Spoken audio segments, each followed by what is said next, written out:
Welcome to Sharpshooting with Shuan Ellis, where the ball never stops bouncing. We're talking hoops, hustle, and everything in between, breaking down the games on the court as they may happen. We had three exciting games, actually, of the four. But starting with the first game, which was our probably least, well, it was one of our most exciting games, but I guess it had the least amount of drama in it. We had light work versus Splash B Unit 92-74 going to light work. Started off good with light work separating themselves as the game went on. It was a nice mix of highlights for light work and also pretty good play at times from Flash B Unit, but they kind of got in a back and forth. When you get in those back and forths against teams that are very talented, your talent usually doesn't last as long as the more talented team. And that's what ended up happening as the game stretched on. Alex looked very good in his return. He was a young, spry, and he was jumping all over the place, man. He had two nasty dunks, and a third would have probably been the nastiest if he would have made it. Dude was unbelievable out there. He looked very much like his MVP form that we have come accustomed to seeing in this very league. Mike right now shooting the cover off the basketball right now, man. He had another 24 points. I think he actually leads the scoring for the season. And he's looked amazing shooting the basketball. He's playing with a lot of confidence right now. And I guess, like you said, you put the right pieces around a guy who can shoot like that. We're seeing the difference, most definitely. Flash B Unit just got outclassed, but they played a fairly solid game through about 2.5 quarters. But like I say, they were just a little outclassed. Dada had a very good game where he had 15 points and 9 rebounds. And JD added that with a 12, 10, and 5 game. We go to the Crunch All-Stars over Moore and Friends. Great game. Definitely a game of the night nominee. Well played where Crunch jumped out to an early and dominant lead. Jumped on about 12, 14 points. Even at halftime, it was 32-16. They only had 16 points at halftime. Unbelievable defense, but a lot of it too, they just couldn't make shots. But the resurgence of Cam Barnes kind of led the way as he put in, I want to say he put in 26 points and 5 rebounds and put him on his back and got them back in the game. And it was a tie game with like a minute left. Then Harrison Richter scored his only points of the night with a go-ahead 3 from the corner that put them ahead in that game as they won. Jordan Steves, my guy Steve, he played for Light Work, actually playing championship for Light Work, had a big game. He was, their emotional leader. He's the guy that was calling timeouts, talking to guys in the timeouts, as you saw in our interview. And he kind of got them together when that lead dwindled and it became very close, almost to where they were at the brink of losing this game. So shout out to Steves for putting in that work and really carrying them down the stretch to make sure they won that game. Phenoms beating Free Agents, another game of the night nominee, and probably the game of the night with an 86-85 win over the Free Agents. The Free Agents led a good portion of this game and let it get away down the stretch. It was the last 2 minutes was back and forth. Free Agent score, Phenom score. Free Agent score, Phenom score. And eventually the Phenoms got the ball. Phenoms got the ball with maybe 20 plus seconds left with a go-ahead bucket. And then after that go-ahead bucket, the ball's in Zoe Stafford's hand. He ran the clock down, took a shot, missed it at the buzzer, with the Phenoms holding off to win that game. But it came all the way down to the wire. Nate led the way with a 26.5 rebounds. Nate's having a great season, by the way. But he was the kind of leader that come back. I can remember him being on the sideline one time saying, hey, we got to get back on defense. We got to do this. Again, he was kind of their emotional leader out there. And then he went in there and put in the work physically and really kind of led them to that win. DeAndre added 15 points and 7 rebounds. He's a man, down there. He plays way bigger than his size. And we have a couple guys on their team that play like that. They play way bigger than their size. Like my guy, Eric Williams, the Wolverine, 9 points and 6 rebounds. Cam led the Free Agents with 26 points and 6 rebounds. Cam doing Cam things. He's having a really good season again.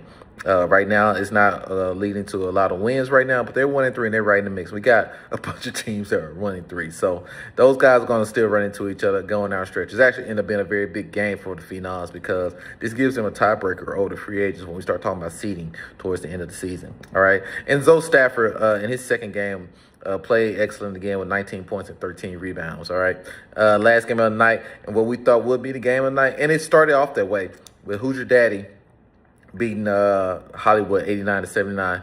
It was definitely the game of the night due to its significance. They were the two hottest teams coming in, two undefeated teams coming in, and it was the old guard going against the new guard trying to take over. And like I say, we got a lot of Who's Your Daddy guys who won championships, have been a part of this Ultimate Hoops League for a long time. We got a lot of guys on Hollywood who are new to the league, but have been playing excellent through the first 3 weeks of the season. And like I said, it started off with fireworks. Hollywood came out and punched them in the mouth early, and it looked like it was going to be a long night for Who's Your Daddy. But as Who's Your Daddy does, they stick around, and then all of a sudden, when Hall get going, which he did, had another big game with 37 points and 5 rebounds. And then, like I said, E.T. does what he does. Zach does what he does, to the point where he's such an adjutant that Scooter, he ended up getting Scooter ejected at this game, which ended up being a big hit for Hollywood as they could not hold off Who's Your Daddy as they made their run. All right, but it was a heck of a game. Hall looked young. He looks young, man. I'm not sure what happened. I'm not sure what juice he's taking right now, and not that type of juice, but but he's definitely a resurgent. He looks very young. He looks very spry. He looks fast and he looks quick, which is dangerous for the rest of the league. If he's looking like that for the rest of the season, it's going to be tough, man. So we're going to see what happens as the season goes on, but I have a strange feeling that these two teams will see each other again later down the road. But this was a good learning experience for Hollywood, and we see how this carries over going into the next game here coming up.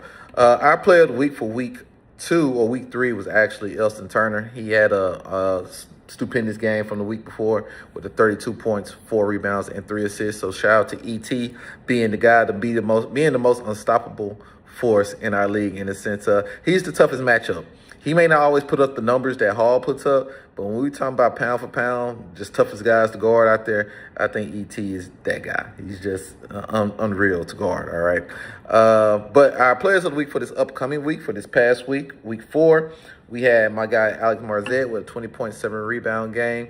Again, looks stellar, look quick, look spry, look fast, and like I said, if he's looking like that, I mean, they're going to be a tough out. We really haven't talked about light work enough yet, but they're undefeated, and none of their games have really been close. They've been kind of beating up on teams, so we'll see, especially coming down the stretch, what they turn out to be. My guy Steves, not only did he have 21 points and 3 rebounds, but I think he was the catalyst to them getting that win down the stretch, okay, with his leadership. So big game for Steves. Definitely had some big threes, some big passes. Did things necessary to make sure they got over the hump, and that is to crunch all-stars.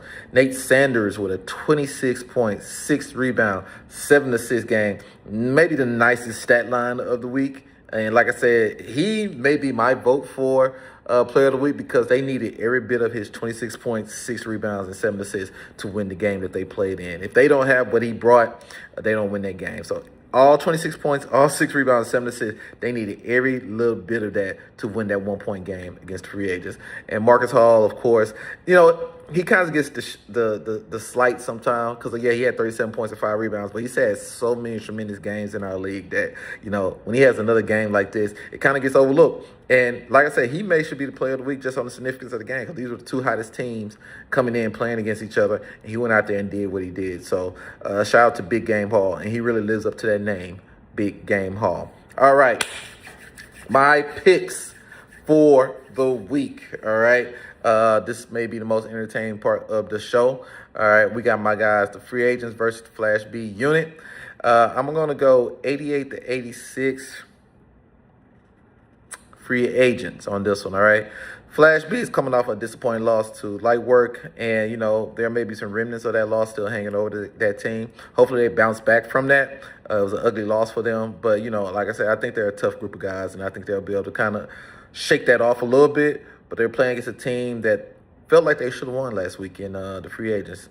They had a lead the majority of that game that they were playing in and let it get away towards the end. So I think they definitely would be playing with a little vengeance and look to win this game. But I do think it's going to be close, and I'm going to pick free agents here, 88-86 over Flash B. We have Light Work versus More and Friends. I'm going to go.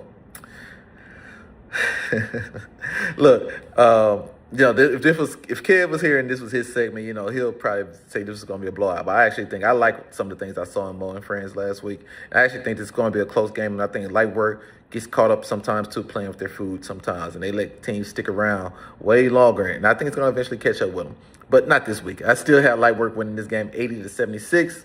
They are on fire right now. Let's keep it a buck. They're the hottest team.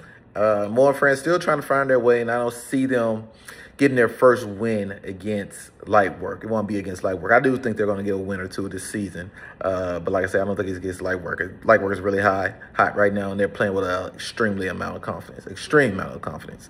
Hollywood versus Cellulose. I think it's going to be a good game as well. Cellulose is coming off a bye, but they had a big win. I think that helps build a little confidence going into this week. So they, even though it's been 2 weeks for them, they're coming in on a high, I believe, where Hollywood is kind of coming in off a disappointing loss. But I do think they will be sinking some level of redemption against Ellis this week.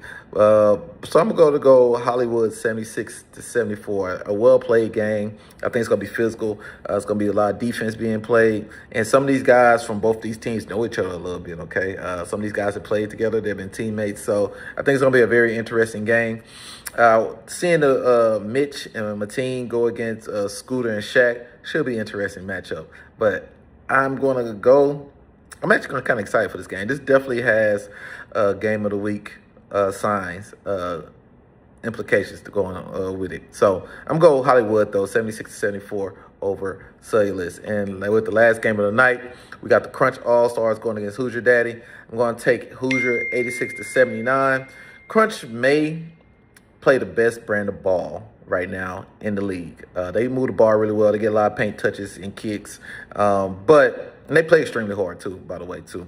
But Hoosier Dad might be the most talented team. And, talent against, a game plan sometimes. A game plan can really make the game close and it can make it tight. But it really is going to come down to if Crunch can make their threes, I think it'll be close. But, again, like I say, I just think the talent of Hoosier Daddy, they have so many pros. They have so many guys who could just finish you at the end of games. They have 3 go-to guys at the end of the day who could just basically put you away at the end of the game. So I'm going to lead towards Hoosier Daddy winning this game. But, again, they tend to play with their food. And, again, like I said, that stuff catches up with you at the end of games. There's an old saying that I had that I've been saying over the years that I'm not going to say right now because it hasn't shown its ugly face yet. But, again, you continue to play with your food. Eventually, that food wakes up and it bites you back. All right. So, again, it's going to be a heck of a week, guys. I have an expectation that these games are going to be great. I am Shuan Ellis, live here from an undisclosed area. I'm out.